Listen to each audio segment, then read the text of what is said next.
Start होती है और हमें एक जनरल स्टोर दिखता है। इसका नाम होप होता है। होप के मदर और फादर ने उनके स्टोर का नाम होप रखा होता है। फिर हमें होप के जो मदर एंड फादर है इनकी लाइफ की एक झलक दिखती है। होप की आज पेरेंट्स टीचर मीटिंग होती है, तो इसी वजह से उसके फादर वहाँ नहीं जा सकते। आज उसकी मदर वहाँ जाने वाली होती है और इसके लिए वो रेडी हो रही होती है। होप की मदर का नाम हम क्रीम रखेंगे। होप के फादर का नाम के। होप के जो फादर होते हैं यानी कि के, ये फैक्ट्री में काम करते हैं। इनकी फाइनेंशियल सिचुएशन उतनी अच्छी नहीं होती, इसी वजह से इन्हें ग्रोसरी शॉप भी चलाना पड़ता है और बहुत सारी काम करना पड़ता है। क्रीम फिर पेरेंट्स की मीटिंग में आती है और सब लेडी पेरेंट्स फिर रेस्टोरेंट में जाते हैं। क्रीम की बहुत ही अच्छी एक फ्रेंड भी होती है, इसका नाम हम स्काइलर रखेंगे और ये भी यहाँ होती है। तब क्रीम की फ्रेंड उसे कहती है कि आज तुम्हें पे करना है। ये जो सब लेडी पेरेंट्स का ग्रुप होता है, तो इसमें वो क्रीम को नहीं लेते थे, पर उसकी फ्रेंड ने इनको मना लिया था, इसी वजह से क्रीम को भी इसमें अब शामिल वो कर रहे हैं। क्रीम के पास इतने पैसे नहीं होते, तो उसे क्रेडिट कार्ड से पे करना पड़ता है। ये क्रीम की जो फ्रेंड है स्काइलर, इसका हस्बैंड केक के साथ काम करता है। केक का वो मैनेजर है। क्रीम फिर स्काइलर को कहती है कि सब चीज़ें कितनी ज़्यादा कॉस्टली हो चुकी है। वो उसे कहती है तुम्हारे हस्बैंड से तुम बात करो, मेरे हस्बैंड की सैलरी बढ़ा दे। स्काइलर कहती है कि वो सिर्फ मैनेजर है, वो सैलरी नहीं बढ़ा सकता। स्काइलर क्रीम को देखकर समझ जाती है कि क्रीम प्रेग्नेंट है। उसे वो पूछ भी लेती है। क्रीम को चिंता होती है क्योंकि के ने अभी तक नोटिस नहीं किया होता। 3-4 महीने बीत चुके होते हैं, फिर भी उसने उसे कुछ भी नहीं बताया होता। के और वॉल्टर जो है ये भी अच्छे फ्रेंड्स है। इनका लंच ब्रेक जब होता है तो उनकी कंपनी में इन्हें चिकन वगैरह खाने को मिलता है। वॉल्टर को ये खाना होता है, पर इसे सबके लास्ट में खाना पड़ता है। जो लास्ट पीस होता है वो के लेकर जाता है। वो फिर कहता है कि मुझे घर में ऐसा कुछ खाने के लिए नहीं मिलता। उसे बहुत ही बुरा लग रहा होता है, तो के भी इसका मज़ा लेता है और फिर उसे ये पीस दे देता है। ये दोनों इन दोनों की फाइनेंशियल सिचुएशन बहुत ही सेम होती है और ये दोनों अच्छा खाना घर पर अफोर्ड नहीं कर पाते, पर इनकी फ्रेंडशिप जो होती है ये बहुत ही सही होती है। इसके बाद पहली बार हमें होप दिखती है। होप अपने क्लासरूम में होती है और अपने फ्रेंड का वेट कर रही होती है। ये जो उसका फ्रेंड होता है ये वॉल्टर और स्काइलर का ही बेटा होता है। इसका नाम हम चिंटू रखेंगे। चिंटू अपने फ्रेंड के साथ होता है और इसे इग्नोर करता है। होप इसके साथ घर जाना चाहती है, पर वो आगे आगे भाग जाता है। होप और चिंटू दोनों गेम की मशीन के पास आते हैं। चिंटू उसे अच्छी तरह से हैंडल नहीं कर रहा होता, तो होप कहती है कि तुम्हें ऐसा नहीं करना चाहिए, तुम इसे खराब कर दोगे। इन दोनों में यहाँ थोड़ा सा झगड़ा हो जाता है। चिंटू उसे तुम बहुत ही छोटी हो ऐसा बोलता है और वो उसे कहती है तुम्हारा फेस बहुत ही बड़ा है। इन दोनों का झगड़ा होकर फिर होप घर आ जाती है। होप अपने डिनर टेबल पर होती है और वो मैथ्स के क्वेश्चन सॉल्व कर रही होती है। ये कहती है कि मैं बहुत ही ट्राई करती हूँ, पर ये क्वेश्चन मुझसे सॉल्व ही नहीं होते। उसकी मदर फिर उसे कहती है कि मुझे बताओ कि ये क्वेश्चन क्या है। फिर वो कहती है कि एक लड़की के पास 9 पेंसिल है और मेरे पास 3 ही है। अगर हमारे दोनों के पास सेम हो जाए तो हम दोनों के पास ईच कितने पेंसिल्स हो गए। इसकी मदर फिर उसे कहती है कि सिंपल है, तुम इसे ऐड कर लो और फिर डिवाइड कर लो 2 से। होप कहती है कि मैं इसे रियल लाइफ सिचुएशन से कंपेयर कर रही हूँ।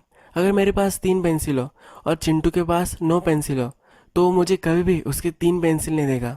वो कभी भी 6 इक्वल नहीं होने देगा। यहाँ में पता चलता है कि वो बहुत ही इंटेलिजेंट है। यहाँ के भी होता है, पर वो अपना बेसबॉल मैच देखने में बहुत ही बिजी होता है। क्रीम उसे शांति से डिनर करने के लिए रिस्ट्रिक्ट कर रही होती है, पर फिर उस पर चिढ़ जाती है और उसे उसका मैच देखने के लिए परमिशन दे देती है। नेक्स्ट सीन में हमें होप और के दोनों एक ही काउच में टीवी देखते देखते सो गए हैं, यह हमें दिखता है। इसका मतलब है कि कभी कभी अब्सेंट फादर हो सकता है, पर at the end of the day ये अपनी फैमिली को ही इम्पोर्टेंस देता है। नेक्स्ट डे जब होप को स्कूल जाना होता है, तो उसके फ्रेंड नीचे आते हैं। होप की मदर को लगता है कि होप को ले जाने के लिए आए हैं, पर उसका फ्रेंड यानी ये चिंटू वहाँ से अपने फ्रेंड के साथ चला जाता है। होप को अपने हेयर सही से आज लगाने होते हैं, इसलिए वो लेट हो जाती है। वो के से अपने हेयर बांध देने के लिए बोलती है, पर के भी बहुत ही बिजी होता है, तो वो जल्दी जल्दी से कर रहा होता है, तो अच्छे से वो कर नहीं पाता। क्रीम नीचे ग्रोसरी स्टोर चला रही होती है, तो वो भी उसे हेल्प नहीं कर पाती। होप को बहुत ही बुरा लगता है क्योंकि उसके पेरेंट उसके लिए टाइम नहीं निकाल पाते। होप फिर नाराज होकर स्कूल के लिए निकल जाती है। यहाँ बारिश आने लग जाती है, तो क्रीम उसके पीछे भागती है और उसे छाता दे देती है। होप अपसेट होती है, तो उसकी मदर अब उसे कहती है कि कल मैं तुम्हें अच्छे से रेडी कर दूंगी। क्रीम कहती है क्या मैं तुम्हारे साथ स्कूल तक आ सकती हूँ। होप कहती है कि नहीं, यहाँ से मैं भागती भागती चली जाऊंगी। वो अभी भी नाराज होती है। क्रीम उसके लिए कंसर्न होती है और उससे कहती है कि जो छोटा सा रोड है वहाँ से तुम मत जाओ, तुम्हें एक बड़े से रोड से जाना है जहाँ बहुत सारे लोग होंगे। फिर हमें दिखता है कि अपने काम में बिजी हो जाता है, क्रीम अपने काम में बिजी हो जाती है। जब होप स्कूल के लिए जा रही होती है, तो उसके पास एक आदमी आ जाता है। ये आदमी उसे बोलता है कि क्या तुम मुझे तुम्हारी छतरी लेंड करोगी, हम दोनों इस छतरी में जाएंगे। ये उसे बोलती है कि वो लेट हो रही है, पर ये जो रास्ता होता है ये सुनसान होता है। ये इससे बहुत ही डर रही होती है। जब मूवी स्टार्ट हुई थी तब हमें दिखा था कि होप एक काइट की तरफ देख रही थी। जब ये आदमी इस मूवी में आ चुका है तब हमें काइट बर्बाद हुआ दिखा है। यह काइट होप का फ्रीडम रिप्रेजेंट करता है और अब ये खत्म हो जाने वाला है। नेक्स्ट सीन में हमें इसकी अम्ब्रेला तहस हो चुकी है ऐसा दिखता है और होप खून से लथपथ पड़ी हुई है। इसके पास एक मोबाइल होता है जिससे वो 911 को कॉल कर देती है। स्कूल की या फिर पुलिस आती है, एम्बुलेंस आती है और उसे हॉस्पिटल में लेकर जाती है। क्रीम को उसकी फ्रेंड स्काइलर को कॉल आता है। उसे कहती है स्कूल के यहाँ इंसिडेंट हुआ है। स्काइलर थोड़ी सी कंसर्न हो जाती है। जबकि अपना काम कर रहा होता है तभी उसे कॉल आता है और ये हॉस्पिटल से कॉल होता है।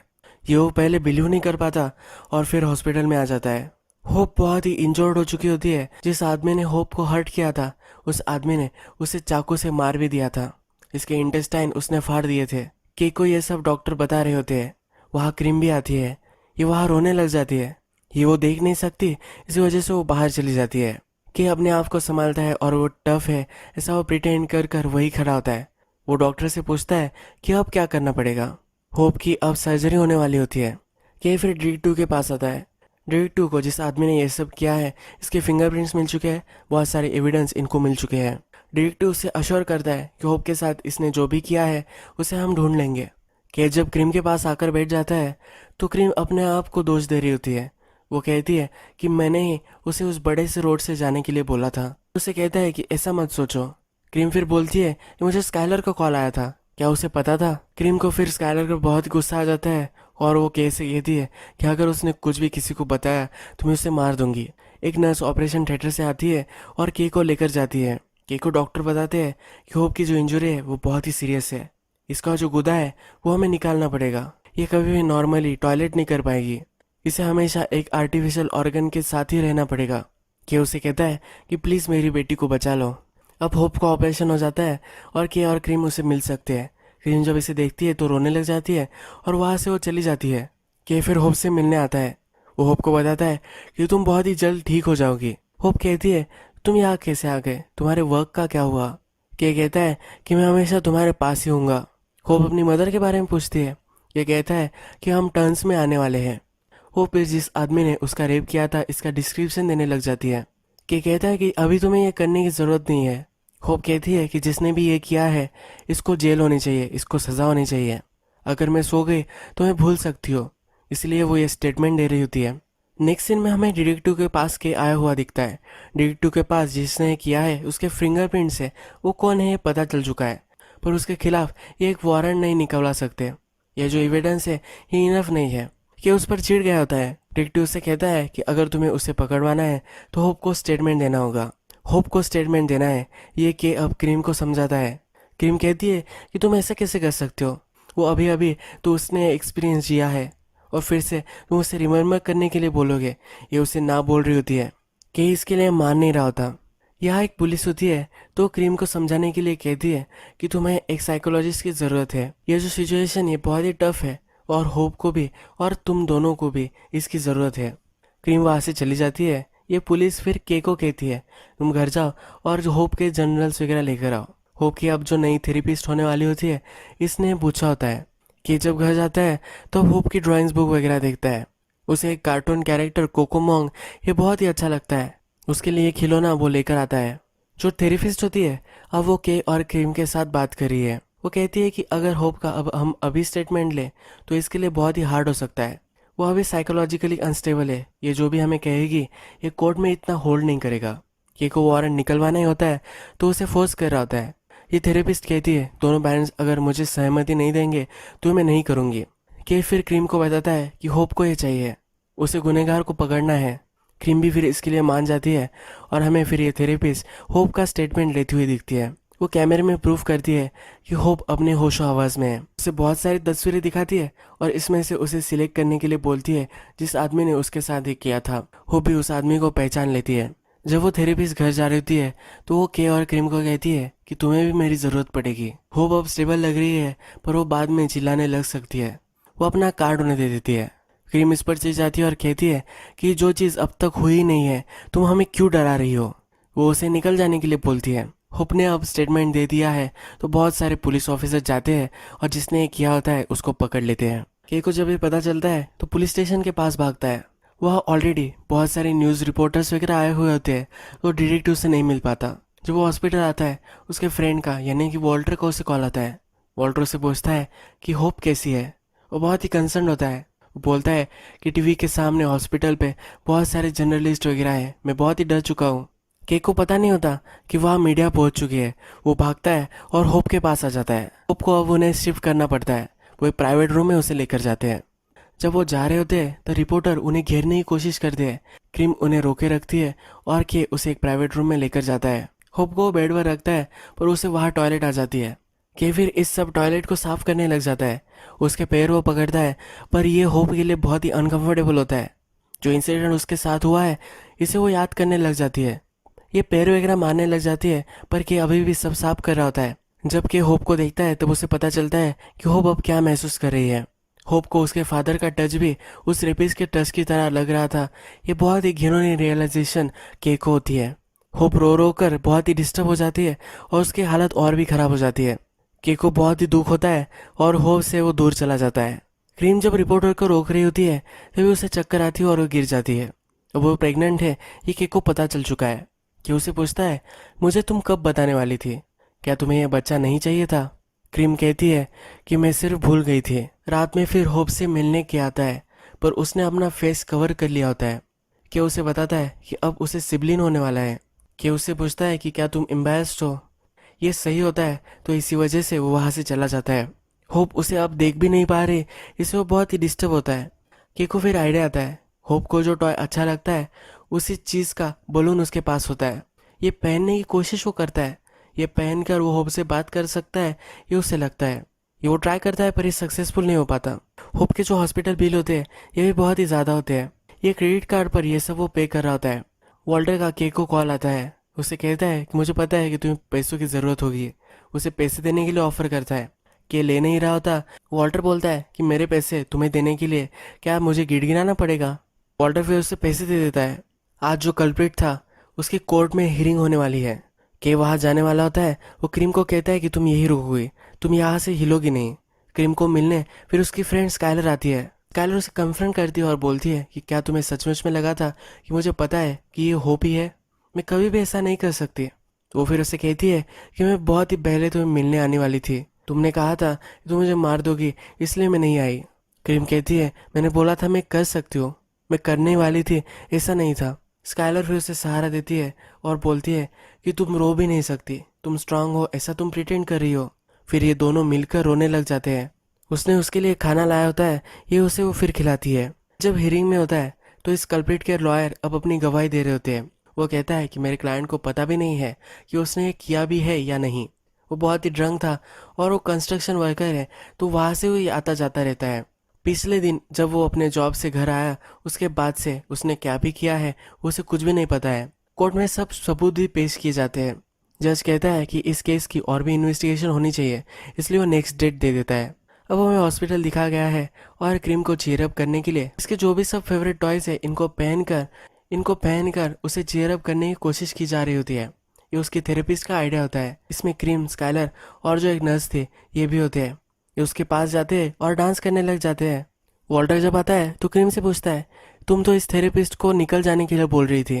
क्रीम उसे कहती है होप को ये हेल्प कर रही है, यही इनफ है। होप को चीयर अप करने के लिए ये सब जो कॉस्ट्यूम उन्होंने लाए हुए होते हैं इनका बहुत ही बिल आ जाता है। अभी के लिए तो के इसे पे कर देता है पर नेक्स्ट डे पे नहीं कर पाता। इसके प्राइजेस जो वो पूछता है तो उन्हें कहता है क्या मैं इसे इंस्टॉलमेंट में पे कर सकता हूँ। ये जिस आदमी के कॉस्ट्यूम होते हैं उसे बुरा लगता है। वो फिर उसे एक बड़ा सा कॉस्ट्यूम लेता है और उसे दे देता है। वो कहता है कि हम इसे ज़्यादा यूज़ नहीं कर सकते, तुम्हें जब तक लगे तब तुम इसे यूज़ करो, जब तुम्हारा काम खत्म हो जाएगा तब तुम इसे वापस दे देना। रात में थेरेपिस्ट और क्रीम दोनों बैठे हुए होते हैं। थेरेपिस्ट उसे कहती है कि मेरी जो बेटी थी उसके साथ भी यही हुआ था। वो जब 16 साल की हुई थी तब उसने सुसाइड कर ली थी। इस थेरेपिस्ट से भी ये रहा नहीं गया था, इसलिए उसने भी सुसाइड करने की ट्राई की पर इससे उसका पैर पैरालाइज हो गए। वो क्रीम को कहती है कि मुझे पता है कि तुम किस चीज़ों से गुजर रही हो। कि होप से डायरेक्टली अब बात नहीं कर पा रहा तो एक कॉस्ट्यूम वो पहन लेता है और होप के पास आ जाता है। होप एक स्लेट पर लिख रही होती है और वैसे वो बात कर रही होती है, उसे बात नहीं की जा रही होती है। वो उससे पूछती है कि तुम्हारे फ्रेंड्स कहाँ गए, कि उसे कहता है कि वो घर चले गए हैं। होप कहती है कि तुम्हें भी घर जाना चाहिए। वो उसे हक कर लेती है और फिर के घर चला जाता है। नेक्स्ट सीन में हमें दिखता है कि थेरेपिस्ट होप से बात कर रही है। होप अभी भी स्लाइड पर लिख रही होती है। वो एक बोर्ड निकालती है और उस पर बटरफ्लाई लिखती है। वो कहती है कि अब मैं तुमसे बहुत सारी बातें करने वाली हूँ। जो भी बात मैं तुमसे करूँगी इसके बाद में मैं एक बटरफ्लाई इस बोर्ड पे रखूँगी। जब ये बोर्ड भर जाएगा तुम्हारा जो पेन तुम महसूस कर रही हो ये भी बहुत सारा ख़त्म हो जाएगा। तुम उससे डायरेक्टली बात कर सकोगी।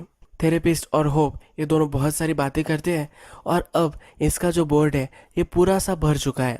अब होप डायरेक्टली फ्रीली उससे बात कर पाती है। थेरेपिस्ट फिर होप से पूछती है कि आज डेट क्या है। होप उसे डेट बता देती है। थेरेपिस्ट कहती है तुम्हारा समर ब्रेक चल रहा था, अब ये ख़त्म हो जाने वाला है, तुम फिर से स्कूल में जा सकती हो। होप कहती है कि मैं नहीं जा सकती। थेरेपिस्ट उससे पूछते हैं क्यों नहीं जा सकती। होप कहती है कि मैं एम्बेरस्ड हूँ, मैं फिर से अपने फ्रेंड के साथ नहीं मिल सकती। उस दिन क्या हुआ वो मेरे फ्रेंड को नहीं बता सकती। उसे लग रहा होता है कि उसके फ्रेंड्स को सब पता है कि उस दिन क्या हुआ था। होप के जो भी सब फ्रेंड्स होते हैं, क्लासमेट होते हैं, ये उसकी शॉप पर आते हैं और इस शॉप बंद होती है तो इसके ग्लास पर उसके लिए ग्रीटिंग्स कार्ड लिखते हैं। बहुत सारी अच्छी अच्छी चीज़ें इसे चीयर अप करने के लिए लिख कर जाते हैं। ये थेरेपिस्ट उससे पूछती है कि क्या चीज़ें हैं जो तुम मिस करती हो। वो कहती है कि मैं क्लासरूम में जाना मिस करती हूँ, मेरे पेरेंट्स वर्क नहीं कर सकते, ये भी मुझे बहुत ही बुरा लग रहा है, बहुत सारे पैसे मेरे ट्रीटमेंट में जा रहे हैं, ये भी गलत है। इसके पैरेलल सीन में हमें दिखता है कि के इंटरनेट पर सर्च कर रहा होता है कि वो अपने बेटी से कैसे बात कर सकता है। उसे बहुत ही प्रॉब्लम अब आ रही होती है। वो फिर थेरेपिस्ट से उस दिन के बारे में बात करती है। वो कहती है कि मैं वहाँ से निकल जाऊँ ऐसा मुझे लगा था, पर स्ट्रीट पर कोई भी नहीं था, उस आदमी को मुझे हेल्प करनी चाहिए ऐसा भी मुझे लगा था। वो कहती है कि मुझे लगा था कि सब लोग मुझे अप्रिशिएट करेंगे पर वो अब मुझे ही ब्लेम कर रहे हैं। वो फिर कहती है कि मुझे स्कूल जाकर मेरा होमवर्क करना है, जब मेरा ब्रदर या सिस्टर बॉर्न होगी तो मुझे उसे पकड़ना है। वो आर्टिफिशियल ऑर्गन के साथ रहती है तो इसे अब डर लग रहा होता है कि जब बेबी आएगा तो उसे वो गंदा कर देगी। उसे ये भी लगता है कि जो बेबी आएगा वो उससे क्यूट होगा तो उसके पेरेंट उससे ही प्यार करेंगे। वो थेरेपिस्ट से कहती है कि कभी कभी मुझे लगता है कि मैं अगर आँख बंद कर लूँगी और जब ये खोलूँगी तो सब ठीक हो चुका होगा, पर कुछ भी कभी भी नहीं बदलता। वो कहती है कि कभी कभी मुझे लगता है कि मैं इस दुनिया में आई ही क्यों हो। हम पैरेलल सीन्स में दिखाया जाता है कि के बहुत ही एफर्ट कर रहा है। वो एक कॉस्ट्यूम पहनता है और हर रोज़ होप से मिलने आता है। होप की जो भी सिचुएशन होती है उसे देखने के लिए वो उसके रूम में आता है, पर उसके सामने वो नहीं आता। जब भी उसके सामने आता है तो कॉस्ट्यूम में ही आता है। अब टाइम गुजर चुका है, होप अब घर आ सकती है। होप का बर्थडे भी वो हॉस्पिटल में ही सेलिब्रेट करते हैं और अब उसे ये घर लेकर जाने वाले होते हैं। होप अब घर आने वाली है तो क्रीम उसके लिए घर रेडी करती है।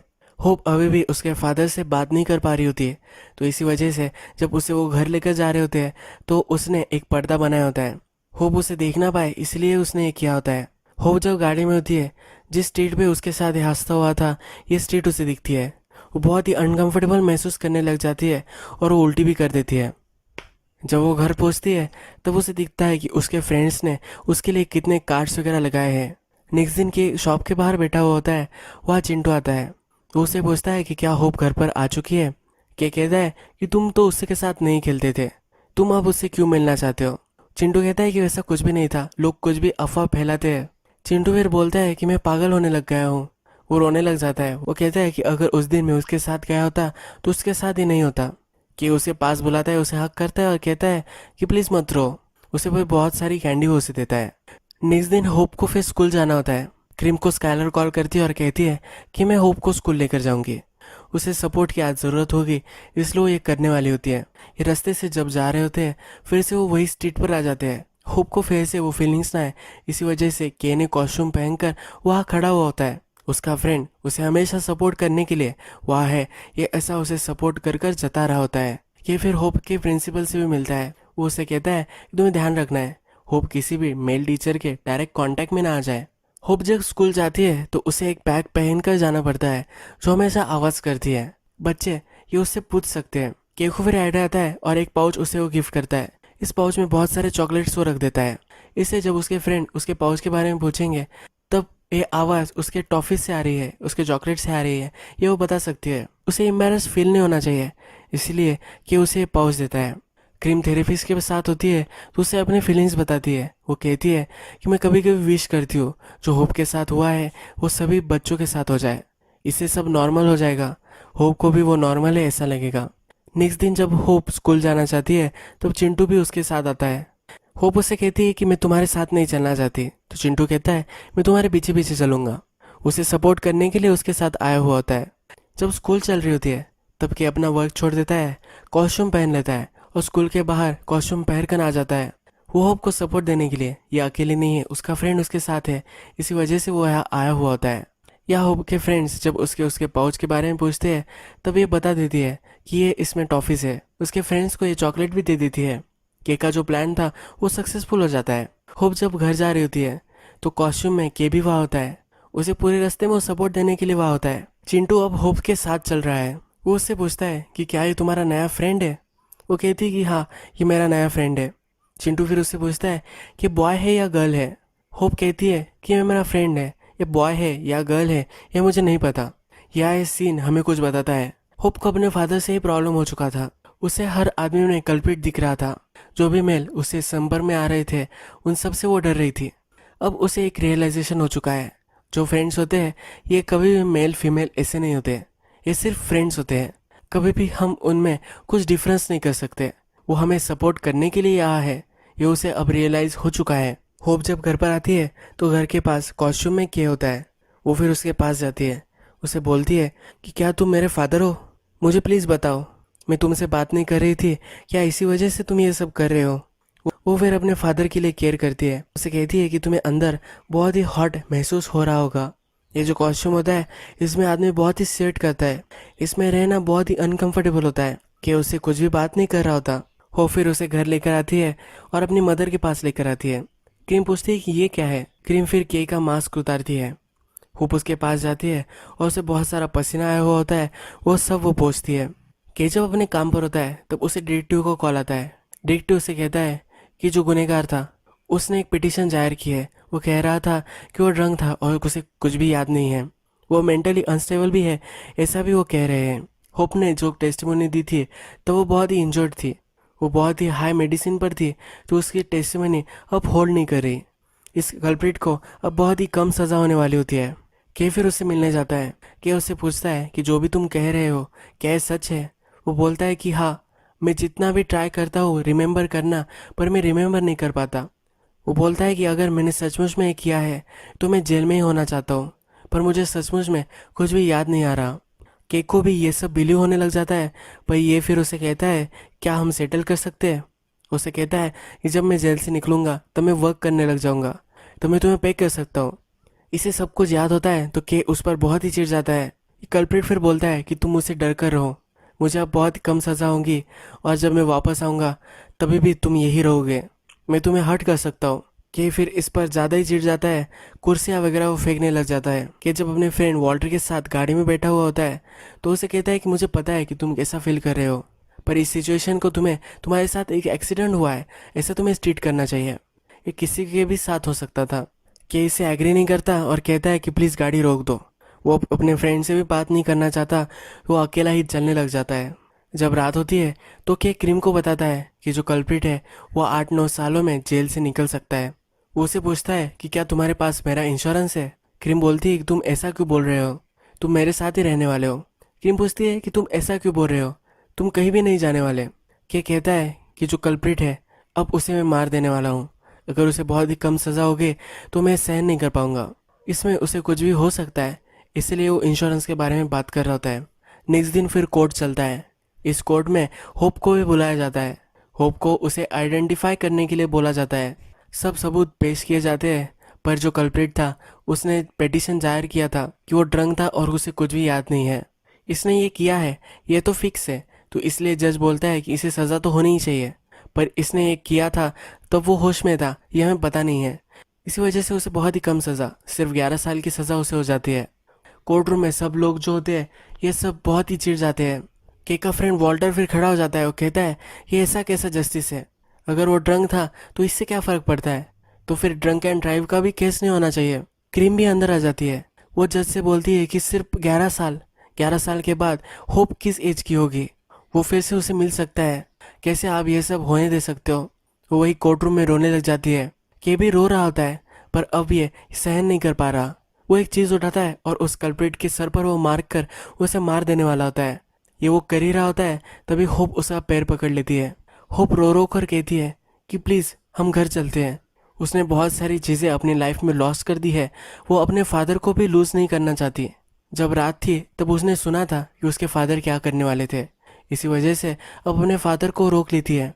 के भी रुक जाता है, उसे अपनी गोद में उठाता है और घर लेकर जाता है। अब बहुत सारा टाइम गुजर चुका है और क्रीम की डिलीवरी भी हो चुकी है।